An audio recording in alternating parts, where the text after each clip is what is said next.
Assalamualaikum warahmatullahi wabarakatuh. Saya Novika Prima Budi Nursinta, calon guru penggerak angkatan 8 dari Kabupaten Ponorogo. Pada kesempatan kali ini saya akan menyampaikan koneksi antar materi modul 2.1 mengenai pembelajaran diferensiasi.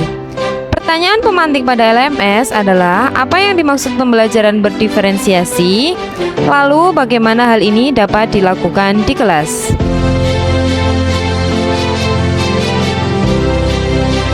Pembelajaran diferensiasi adalah serangkaian keputusan masuk akal atau common sense yang dibuat oleh guru yang berorientasi kepada kebutuhan murid.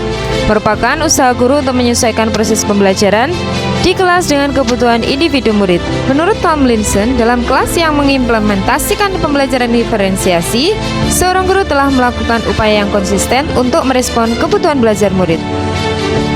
Bagaimana penerapannya di kelas? Penerapan pembelajaran berdiferensiasi di kelas, langkah-langkahnya adalah yang pertama, menentukan tujuan pembelajaran. Yang kedua, menganalisis kebutuhan belajar siswa dengan melakukan tes diagnostik, baik kognitif maupun non-kognitif. Tentunya dengan melihat 3 aspek, yaitu kesiapan belajar, minat, dan profil belajar murid. Langkah yang ketiga yaitu menganalisis 3 penerapan strategi pembelajaran berdiferensiasi, yaitu diferensiasi konten, proses, dan diferensiasi produk. Langkah berikutnya adalah dengan mengimplementasikan rencana pembelajaran berdiferensiasi di kelas, dan yang terakhir melakukan asesmen pembelajaran sesuai dengan yang direncanakan. Pertanyaan berikutnya, bagaimana pembelajaran berdiferensiasi dapat memenuhi kebutuhan belajar murid dan membantu mencapai hasil belajar yang optimal? Pembelajaran berdiferensiasi dapat memenuhi kebutuhan belajar murid dengan cara berikut. Guru dapat melakukan pemetaan berdasarkan 3 aspek, yaitu yang pertama, kesiapan belajar. Siswa yang belum siap belajar cenderung akan berperilaku tidak kondusif, sehingga pada gilirannya akan mengganggu proses belajar secara keseluruhan. Yang kedua adalah profil. Siswa diberi keleluasaan untuk memilih gaya belajarnya sendiri berdasarkan kecerdasan majemuknya, pengaruh budaya, dan lingkungannya. Yang ketiga yaitu minat belajar siswa. Belajar sesuai minat akan meningkatkan motivasi belajar siswa. Pembelajaran berdiferensiasi dapat membantu murid mencapai hasil belajar yang optimal dengan cara berikut. Guru dapat menerapkan 3 strategi pembelajaran, yaitu diferensiasi konten, proses, dan produk. Konten merupakan bahan belajar dan sumber belajar siswa. Siswa diberi kebebasan untuk memilih konten sesuai minat dan profil belajarnya. Adapun mengenai diferensiasi proses, guru dapat memvariasikan proses belajar sesuai dengan minat dan gaya belajar siswa. Proses ini mengacu bahwa bagaimana murid dapat memaknai dan memahami apa yang dipelajari. Dan yang terakhir adalah diferensiasi produk. Produk hasil proses belajar dapat bervariasi sesuai dengan minat siswa dalam menyampaikan pemahamannya.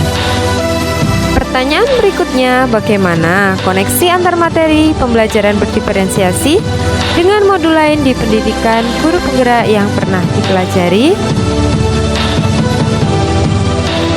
Setelah saya mempelajari selama pendidikan guru penggerak ini, saya mendapatkan bahwa koneksi antar materi antara filosofi KHD pada modul 1.1, nilai dan peran guru penggerak pada modul 1.2, visi guru penggerak modul 1.3, budaya positif pada modul 1.4, serta pembelajaran berdiferensiasi pada modul 2.1 merupakan cara guru untuk melayani bagaimana kebutuhan siswa, yang pada intinya adalah menciptakan pembelajaran yang berpihak pada murid, sehingga tujuan utamanya adalah menciptakan generasi yang memiliki profil pelajar Pancasila. Untuk lebih jelasnya, kaitan antara filosofi KHD dengan pembelajaran diferensiasi adalah sebagai berikut. Dalam filosofi KHD, kita telah mengenal sistem pembelajaran Among, yang mana pembelajaran haruslah berpihak pada murid, karena tujuan pendidikan sendiri adalah menuntun segala kodrat yang dimiliki oleh anak agar mencapai keselamatan dan kebahagiaan yang setinggi-tingginya. Pembelajaran diferensiasi hadir sebagai salah satu kunci untuk memberikan pelayanan terbaik dalam sistem pembelajaran yang mengutamakan kepentingan murid.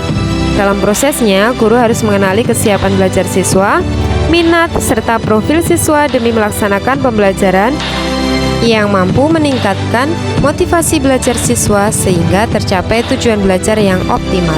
Hal ini tentu sangatlah mencerminkan pembelajaran yang dicetuskan oleh KHD. Selanjutnya, kaitan modul 1.2 nilai dan peran guru penggerak dengan pembelajaran berdiferensiasi. Nilai guru penggerak yaitu mandiri, kolaboratif, reflektif, inovatif, dan berpihak pada murid. Dalam melaksanakan pembelajaran, seharusnya kita berpikir apa yang murid butuhkan dan apa yang bisa dilakukan guru untuk melakukan proses pembelajaran yang baik. Serta ada beberapa peran guru penggerak, salah satunya yaitu pemimpin pembelajaran.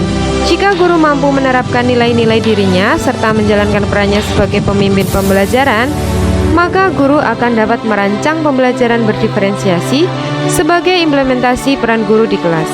Guru dapat menerapkan nilai dan perannya untuk dapat mengakomodasi seluruh kebutuhan siswa sehingga mampu memberikan pembelajaran yang sesuai dengan kesiapan belajar, minat, dan profil siswa. Adapun kaitan modul 1.3, visi guru penggerak dengan pembelajaran berdiferensiasi. Seorang guru penggerak haruslah memiliki visi tentang murid di masa depan. Bagaimana sistem pembelajaran yang dicita-citakan. Dalam mewujudkan visi guru penggerak dapat merumuskan prakarsa perubahan dengan pendekatan Bagja, yang merupakan akronim dari buat pertanyaan, ambil pelajaran, gali mimpi, jabarkan strategi, dan atur eksekusi. Dalam menyusun sebuah visi dan prakarsa perubahan, seorang guru dapat memprioritaskan kebutuhan belajar murid dalam proses pelaksanaannya. Salah satu langkah nyata adalah dengan menerapkan pembelajaran berdiferensiasi, yaitu pembelajaran yang selalu mengutamakan kebutuhan belajar siswa, agar tumbuh motivasi belajar yang baik, dan visi serta prakarsa perubahan dapat tercapai. Selanjutnya, kaitan antara budaya positif dengan pembelajaran berdiferensiasi.